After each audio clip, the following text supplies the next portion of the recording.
वो देखो, आज के शुभ दिन पर यह बहन उदास होकर क्यों बैठी है? चलो जाकर पूछते हैं। चलो।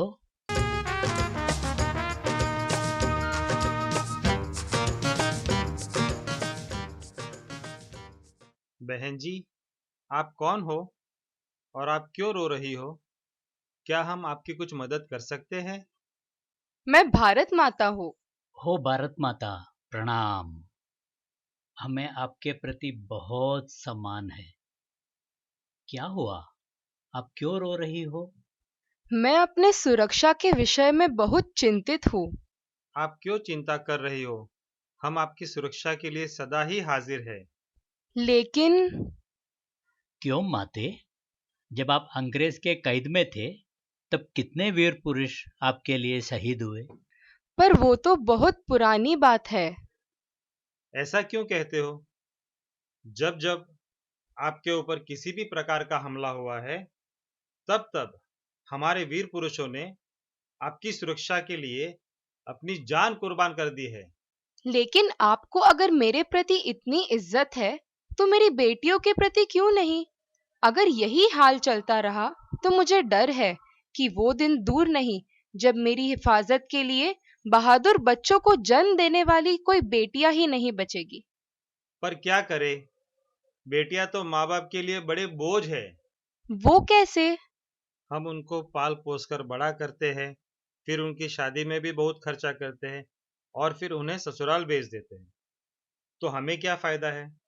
फिर वहां कुछ प्रॉब्लम हुआ तो वापस हमारे लिए बोझ बन जाती है। अच्छा ठीक है, इसका जवाब मैं नहीं दूंगी, लेकिन मेरी एक बेटी को बोलती हूँ आपको जवाब देने। आप कौन हो बहन जी, विधवा जैसे सफेद साड़ी में? मैं प्रजापिता ब्रह्मा कुमारी ईश्वरीय विश्वविद्यालय की टीचर हूँ। मैं सफेद साड़ी जरूर पहनी हूँ, लेकिन यह आपकी प्रॉब्लम है कि आप मुझे एक विधवा के रूप में देख रहे हो। आप मुझे जगदम्बा सरस्वती के रूप में क्यों नहीं देखते हो? सफेद तो पवित्रता की निशानी है। हमारे राष्ट्रीय ध्वज में भी जो भगवा रंग है, वो धैर्यता और निस्वार्थता का प्रतीक है। जय जवान। और हरा रंग सुजलाम सुफलाम का प्रतीक है। जय किसान।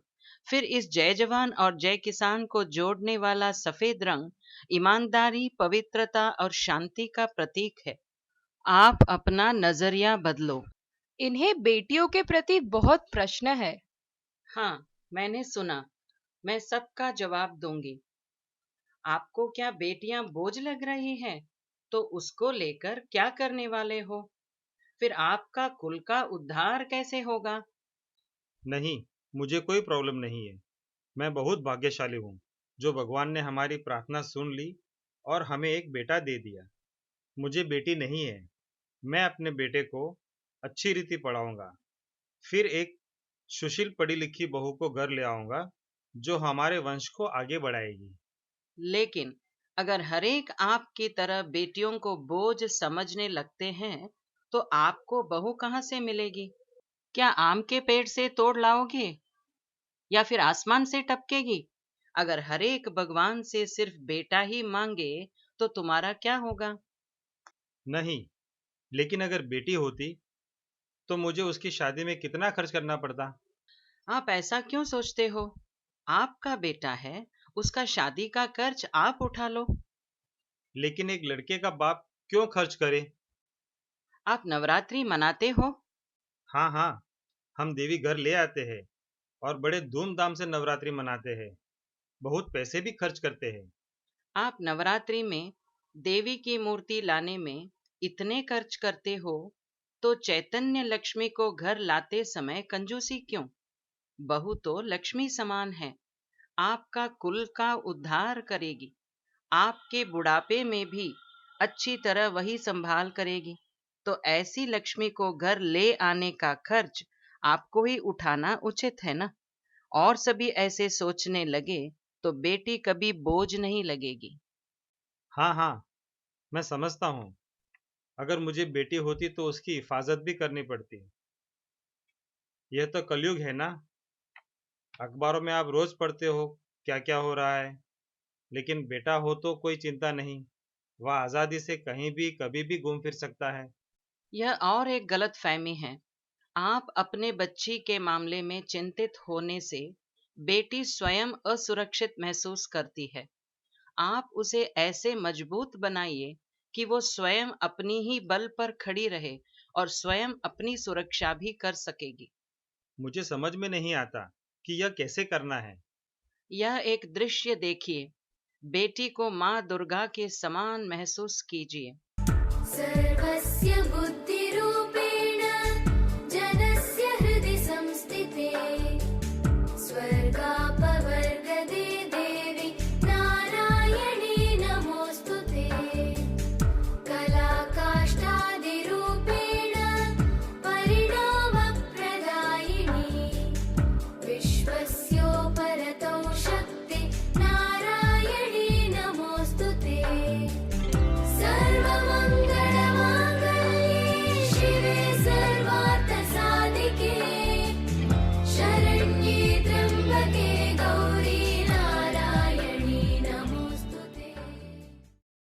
आपने पुराणों में कभी अष्ट शस्त्रधारी माँ दुर्गा को दूसरों से अपनी हिफाजत के लिए मदद मांगते हुए सुना है? नहीं, कभी नहीं, बल्कि माँ दूसरों की रक्षा करती है। तो आप भी बेटी को अष्ट शस्त्रधारी माँ दुर्गा स्वरूप क्यों नहीं बनाते हो? क्या आप इस बात को स्पष्ट कर सकती हो?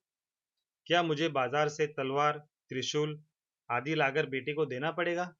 नहीं, आप इस अष्ट शस्त्रों का आध्यात्मिक रहस्य को समझिए। जन जन का कल्याण करे तू शिव की शक्ति है नारी। जन जन का कल्याण करे तू शिव की शक्ति है नारी। सदा रहेगी सृष्टि सारी, सदा रहेगी सृष्टि सारी, नारी की आभारी। जन जन का कल्याण। आप अपनी बेटी को इन अष्ट शक्तियों से सशक्त करोगे तो वो खुद अपनी और दूसरों की भी सुरक्षा कर सकती है। हमारा इतिहास भी इस बात का गवाही देता है। अहिल्याबाई होळकर, रानी लक्ष्मीबाई जैसे सशक्त महिलाओं ने अपनी राज्य की हिफाजत की। वैसे ही सरोजनी नायडू, सावित्रीबाई फुले, मदर टेरेसा जैसे सशक्त महिलाओं का समाज कल्याण के लिए बहुत बड़ा योगदान रहा है। सुनीता विलियम्स, कल्पना चावला जैसे महिलाओं ने अपने अपने क्षेत्र में आसमान को छूने वाली ऊंचाई को पाया है। सशक्त महिलाएं ही सशक्त बच्चों को जन्म दे सकती है, जैसे वीर जीजा माता ने शिवाजी महाराज जैसे वीर पुरुष को जन्म दिया। लेकिन मुझे एक ही बेटा है। काश मेरी भी एक बेटी होती। नहीं, बच्चा हो या बच्ची, दोनों को शारीरिक, मानसिक, भावनिक और आध्यात्मिक रूप से सशक्त बनाना है ताकि एक सशक्त समर्थ समाज की स्थापना हो। जन्म द्यायला आईच पाहिजे, राखी बांधायला बहीणच पाहिजे, गोष्टी सांगायला मात्र आजीच पाहिजे, हट्ट पुरवायला मावशी पाहिजे, पुरणपोळी भरवायला मामी पाहिजे, जीवनाच्या सोबतीला मैत्रीण पाहिजे, आयुष्याच्या साथीला बायकोच पाहिजे. पण हे सर्व करायला आधी एक मुलगी तर जगली पाहिजे.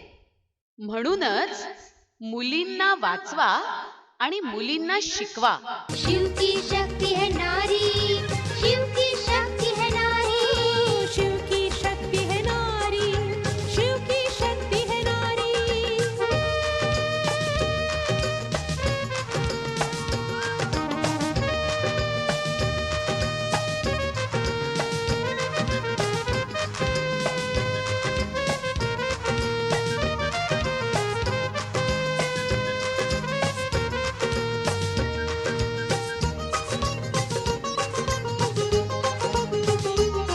तेरे आंचल में पलकर जीवन पाता जग सारा, तेरी आंचल में पलकर जीवन पाता जग